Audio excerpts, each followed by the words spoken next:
Hello everyone, welcome to this video again. तो हम लोग स्टार्ट करते हैं अपने सीरीज को, और जो कि ये सेट मैपिंग और रिलेशन चैप्टर से है।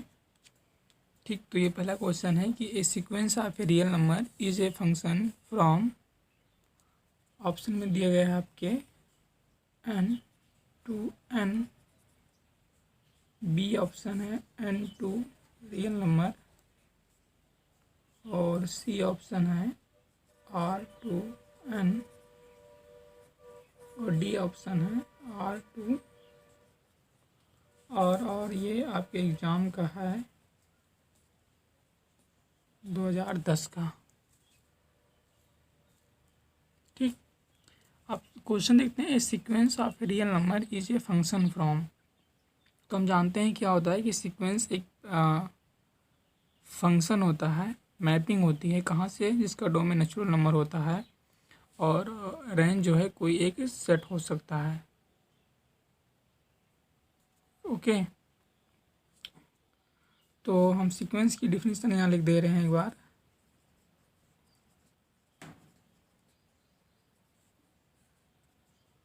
Sequence is a function, a sequence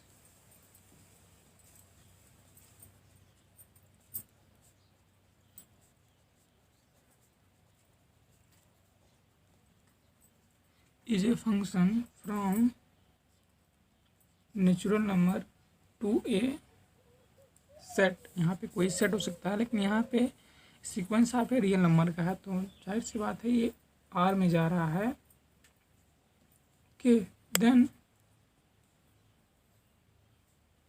A N equal to यहाँ पे होता है एफ ऑफ एन, और all N belonging to natural number के लिए। ठीक, ए एन यहीं से निकलता है, A1 A2 A3। A N equal to आता है F N for all N belonging to natural number के लिए, एंड ए एन बिलोंग करेगा रियल नंबर में।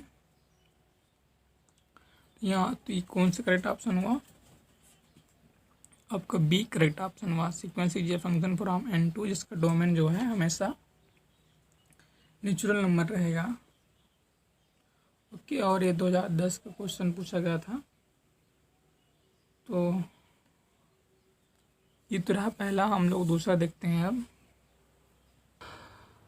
हाय एवरीवन, ये नेक्स्ट है, और ये भी 2010 ही का ही है।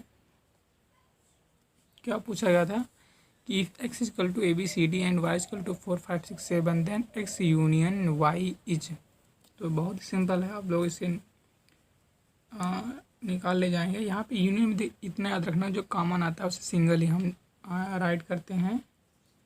तो ये हो जाएगा ABCD 4 5 6 एंड 7। तो ये आपका करेक्ट ऑप्शन हुआ, और ये मात्र समझ लीजिए 10 सेकंड का क्वेश्चन है ये।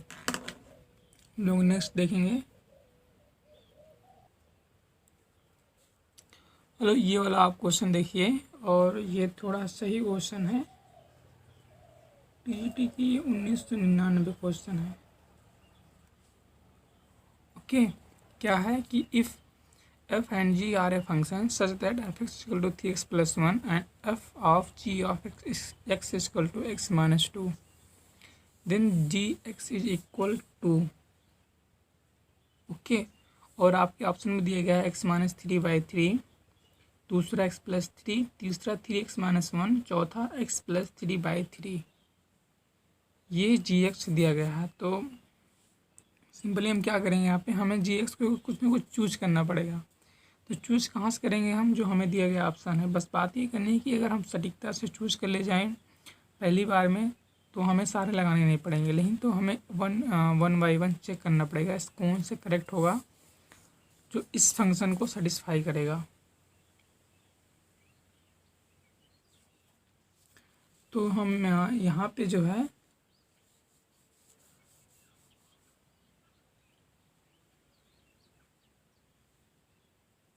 ओके, तो हमें दिया क्या गया है, f(x) इक्वल टू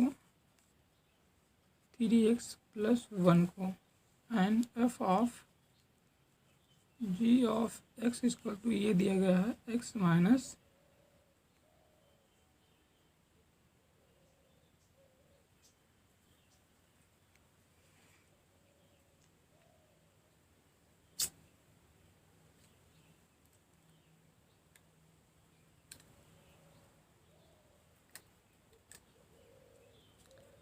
मान लेते हैं कि ये y है, ठीक। इसको y मान लेंगे तो हमें क्या मिलेगा, 3y+1 मिलेगा और ये इक्वल किसके है, x-2 के, ठीक। तो ये कितना हुआ, 3y+1 x-2 मतलब 3y इक्वल टू x-3 आए, ठीक।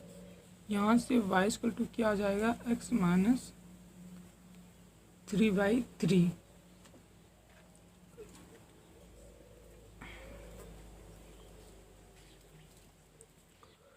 तो gx को हमने y माना था तो y बराबर gx हो जाएगा। तो ये क्या हो जाएगा, gx of x equal to ये आ जाएगा x-3/3। ये एक मेथड हुआ फाइंड करने का, करेक्ट क्या होगा, नहीं तो हमें चूज करना पड़ता।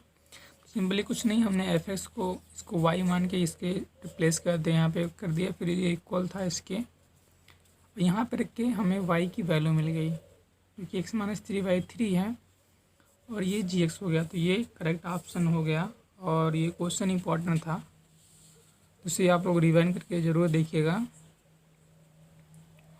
एक और देखेंगे अभी,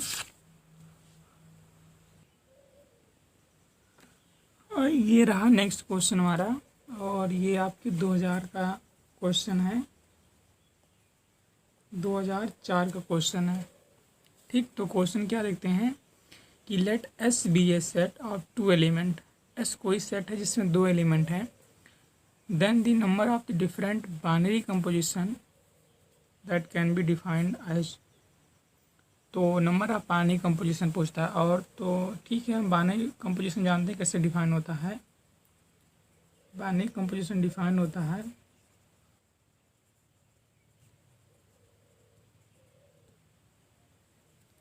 ये होता है 2 एलिमेंट के लिए, ठीक।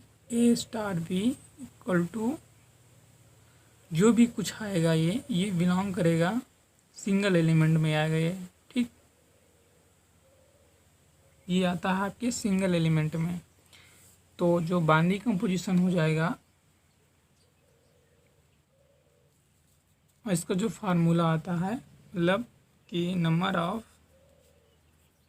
बाइनरी कंपोजिशन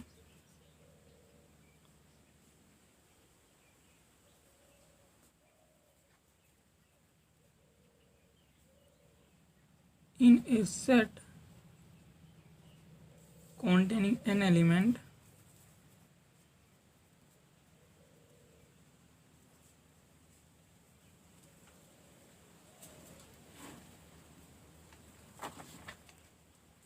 ये होता है इक्वल n/n² के। इसे याद रख लीजिए कि number of binary composition in A set containing n element के लिए n⁴ तो इस आपके क्वेश्चन के लिए क्या होगा, सेट काउंटिंग 2 एलिमेंट है, तो नंबर ऑफ बाइनरी कंपोजिशन जो होगा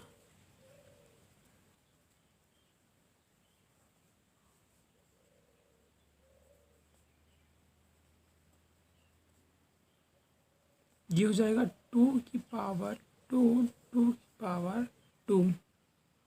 ठीक। तो ये कितना हुआ, 4 हुआ, 2⁴ का मतलब ये हो गया 16। आपके 16 कंपोजिशन बनेंगे 2 एलिमेंट के लिए, लाजवाब बात है। तो ये आपका करेक्ट ऑप्शन रहा, जो कि इसमें दिया गया है 16, 8, 4, 2। तो 16 is correct option by this formula. Okay, तो हम एक और देखेंगे जो कि वो भी प्रीवियस ईयर का ही होगा। हेलो एवरीवन, ये रहा नेक्स्ट क्वेश्चन। पूछा गया है the shaded region in the following Venn diagram represent, क्योंकि डायग्राम आपको दिया गया है।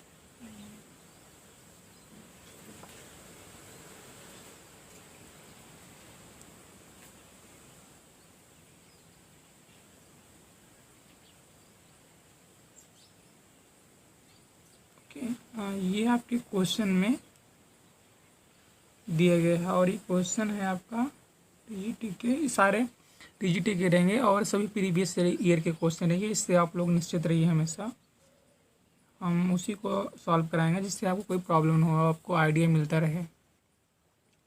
तो ये क्वेश्चन दिया गया है, this dead region the following Venn diagram is represent. Option में दिया गया है जो कुछ भी वो ठीक है, लेकिन हम लोग इतना टैलेंट है कि इसे तुरंत हम निकाल देंगे इसका आंसर क्या होगा। मतलब हमें इन सारे चीज़ को लेते हुए इतना अलग करना है, सॉरी इतना ही हमें बताना है। तो आप लोग देख पाएंगे कि अगर ए इंटरसेक्शन बी लें तो ये कॉमन पार्ट आ जाएगा, ठीक। और यहीं पे उसके बाद हम ले लें बी इंटरसेक्शन सी को, आप देख पाएंगे ये बी है सी, तो ये सारे पार्ट को कवर कर ले जाएगा। तो इसका जो करेक्ट आंसर हो जाएगा ये इम्प्लाई करेगा ए इंटरसेक्शन बी, ठीक। इसके बाद हम बी इंटरसेक्शन सी लेंगे तो इसमें भी हम कॉमन लेंगे एलिमेंट, मतलब ये बी इंटरसेक्शन सी हमारा यूनियन लेंगे तो पूरा पूरा सेट बन जाएगा, इसीलिए हम सिर्फ इंटरसेक्शन ले रहे हैं। तो A intersection B intersection C is your correct answer for this diagram के लिए। समझ में बात, मतलब पहले इसको हमने लिया तो इतना कॉमन हुआ, इसको ले इतना कॉमन हुआ। अब बात है इन दोनों को कॉमन को रखने का, तो इन दोनों का इंटरसेक्शन ले लेंगे तो इतना ही टर्म बचेगा हमारा। कि हम इसी में एक और देखेंगे,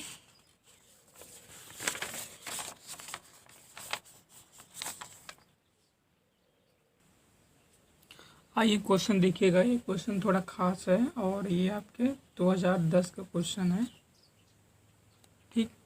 तो क्वेश्चन देखते हैं क्या है। If a function F from R to R and G from real to real and H from real to real, मतलब में 3 फंक्शन दिए गए हैं F G H, such that F X equal to X square, G X equal to 10x and H of X equal to log E base X, then the value of the h of gof of x where x is equal to under root pi by 2, where x is equal to under root pi by 2, मतलब हमें under root pi by 2 की value find करनी है। तो कोई बात नहीं, हम तो कंपोजिशन निकालने में माहिर है ही हैं, आप भी हो गए होंगे।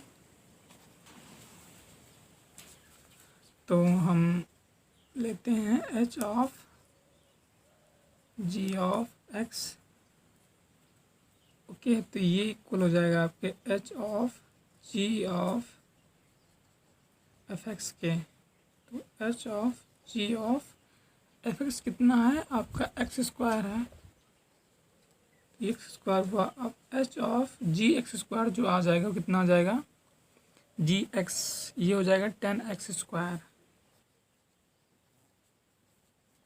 ओके।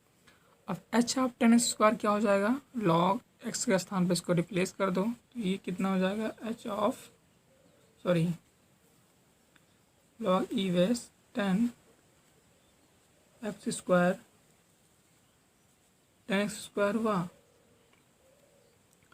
लेकिन आप देख पा रहे हैं कि x हमें निकालना है कितने पे, अंडर रूट पाई बाई 2, तो s स्क्वायर करेंगे तो पाई बाई 2 ही बचेगा।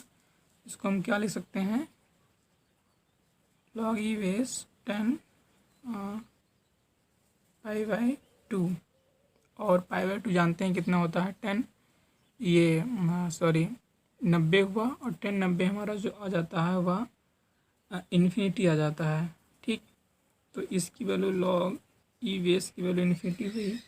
लॉग ई बेस की वैल्यू हम जानते हैं क्या होती है, ये लॉग ई बेस इन्फिनिटी की वैल्यू इन्फिनिटी होती है। तो ये क्या इम्प्लाई करेगा, ये इन्फिनिटी को इम्प्लाई करेगा। तो इतना बड़ा क्वेश्चन का वैल्यू इन्फिनिटी आ रही है, और जो कि ऑप्शन में दिए गए थे 0 2 1 नॉन ऑफ दीज, तो ये इसमें none of these correct option होगा। तो थोड़ा आप जल्दबाजी मत करिएगा, आराम से लगाइएगा जिससे आपका नंबर पक्का हो जाए। और पीजीटी वालों के लिए ख़ास बात तो ये है कि उनको इंटरव्यू भी नहीं देना है और सिर्फ क्वेश्चन ही लगाना है, उसके बाद रैंक बनेगी और उसको हो गया तो काम ख़त्म। ये पीजीटी वालों को आप जानते हैं कि इंटरव्यू भी देंगे, उसके बाद कहीं जाके उनका प्रोसीजर बनेगा कुछ। ओके, तो हम यहीं पे स्टॉप करते हैं। Thank you for watching this.